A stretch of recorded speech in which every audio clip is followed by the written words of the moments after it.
¿Qué tal, mis estimados alumnos? Me da gusto tener que saludarlos a través de estos medios, aunque la comunicación no es la misma.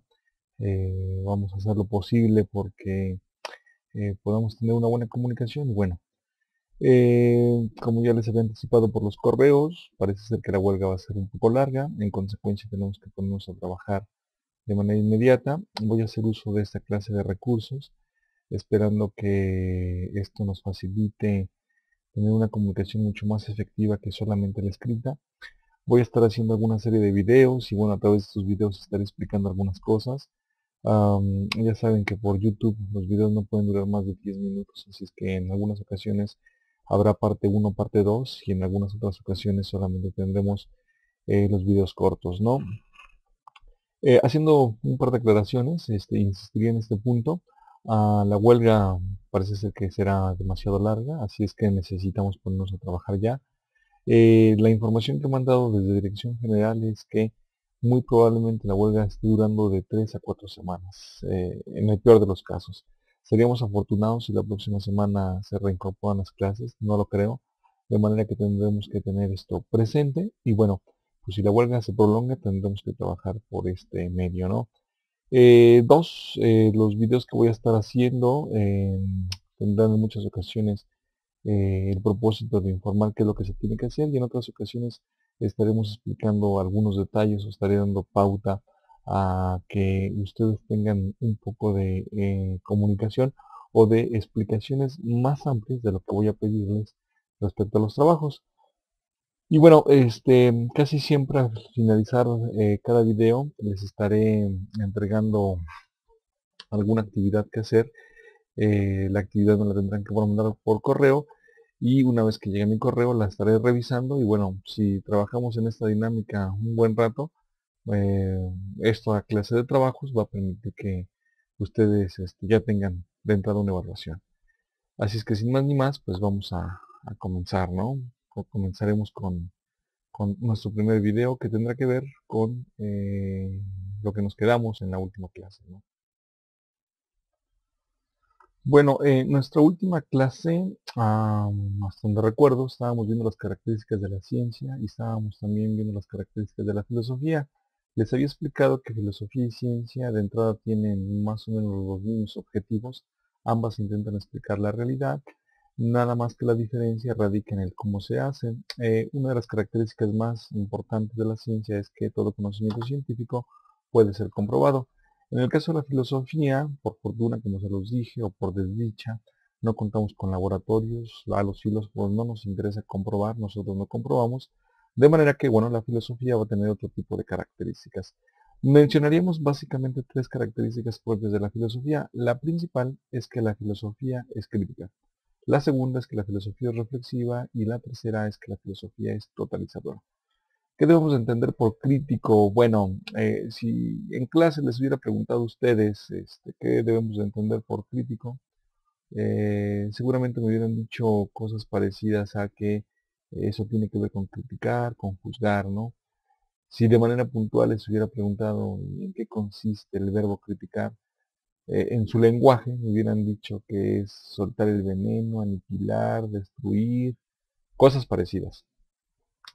Y bueno, en un lenguaje estrictamente académico, la palabra criticar va a significar discernir, ¿no? Entonces, la persona que tiene la capacidad de criticar es una persona que tiene la capacidad de discernir y el discernimiento no sería otra cosa más que la capacidad por parte de un ser humano racional de poder distinguir entre una cosa y otra.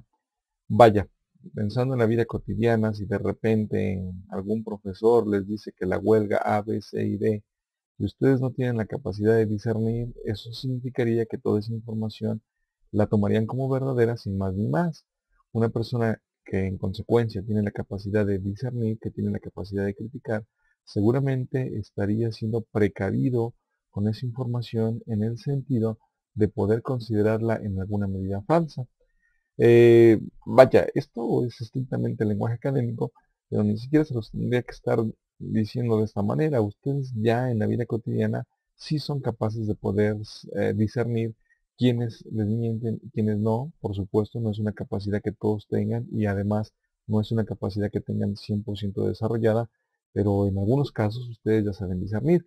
Bueno, la filosofía en concreto pretende ser crítica y con eso lo que queremos decir es que pretende discernir entre lo que pueda ser verdadero y entre lo que pueda ser falso. Nosotros ya habíamos visto en algunas clases anteriores, cuando vimos lo que era la epistemología, que la epistemología se encarga de estudiar la ciencia y que en consecuencia el epistemólogo no ve a la ciencia como un producto terminado, sino que el epistemólogo es un sujeto que se encarga de criticar, de analizar, de discernir lo que está haciendo la ciencia. De manera que la filosofía en general, si por algo se puede caracterizar, es porque es crítica. Digamos que de todas las características propias e inherentes a la filosofía, el ser crítica va a ser su característica principal. Así como para la ciencia pensamos o consideramos que el comprobar aquello que se dice es una característica propia al conocimiento científico, una característica propia al conocimiento filosófico es que la filosofía será siempre crítica. En consecuencia, los filósofos no somos sujetos queridos por la sociedad porque siempre nos encontramos en ese punto álgido, criticando. Cada vez que criticamos, pues terminamos por incomodar al otro. Cuando se critica, vaya en otro sentido un tanto cotidiano, podríamos decir que lo que hacemos es señalar las cosas que están mal. Y señalar las cosas que están mal no siempre resulta fácil para aquel al que se las están señalando.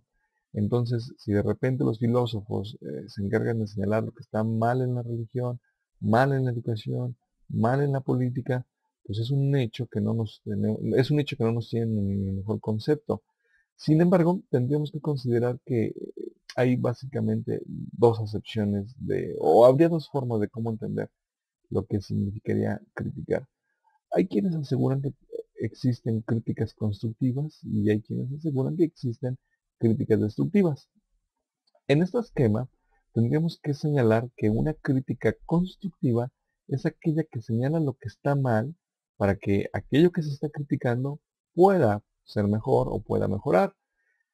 No obstante, una crítica destructiva sería simple y sencillamente señalar lo que está mal sin ninguna intención de que esto mejore o digámoslo en un lenguaje mucho más sencillo, la persona que critica solamente de manera destructiva se convierte en un chingaquedito, ¿no? O sea, es aquella persona que nada más está fastidiando, que sus críticas, si bien es cierto que pudieran señalar las cosas que están mal, no tienen como intencionalidad que las cosas mejoren.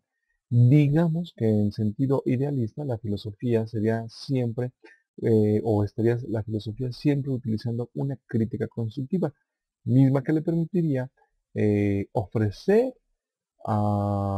posibles soluciones a aquello que está considerando de entrada mal. Bueno, esperemos que con esta breve explicación les quede de manera muy general lo que implicaría ser crítico. Lo que implica que, que la filosofía sea reflexiva es desde luego otro ámbito. Como ustedes recordarán, vimos ya de entrada que en el caso de la ah, ontología y en el caso de la metafísica, la filosofía se pone a estudiar cosas, en el caso puntual de la metafísica, cosas que son, pero no están. En esta medida, cuando estudiamos metafísica, estamos preguntándonos por el ser de las cosas, mas no necesariamente por el estar de las cosas. Luego, en esta vida, tenemos que asumir que hay muchas cosas con las cuales nosotros cotidianamente trabajamos, nos movemos a nivel conceptual y señalaríamos que todas estas cosas son, pero no están. Supongamos que un matemático se pone a hablar del infinito, se está poniendo a hablar de una cosa que es, pero no de una cosa que está. Supongamos que un médico se pone a hablar de la muerte, él me está hablando de una cosa que es, pero no de una cosa que está. Para hablar de estas cosas, indudablemente necesitamos hacerlo de otra manera. No se puede abordar esta clase de objetos de conocimiento a través de un método experimental, como lo hace la ciencia. Lo estaríamos haciendo básicamente desde la filosofía, y es entonces cuando la filosofía necesita reflexionar. Por reflexionar, digo, si ustedes van y buscan el concepto de reflexionar en el diccionario, van a darse cuenta que tiene muchas acepciones, y en el sentido filosófico eso implicaría meditar. Entonces, podemos como filósofos ponernos a meditar lo que es el infinito y lo que es la muerte. que indudablemente hacerlo implica estar en otro nivel de conocimientos, en el sentido de que hablar del infinito y hablar de la muerte no necesariamente va a implicar que podamos, finalmente nosotros, demostrar aquello de lo que estamos hablando. Eso no quiere decir que estemos diciendo incoherencias, podemos decir cosas sumamente coherentes, aunque no podamos demostrarlas, justo porque son entidades de orden metafísico y no de orden ontológico.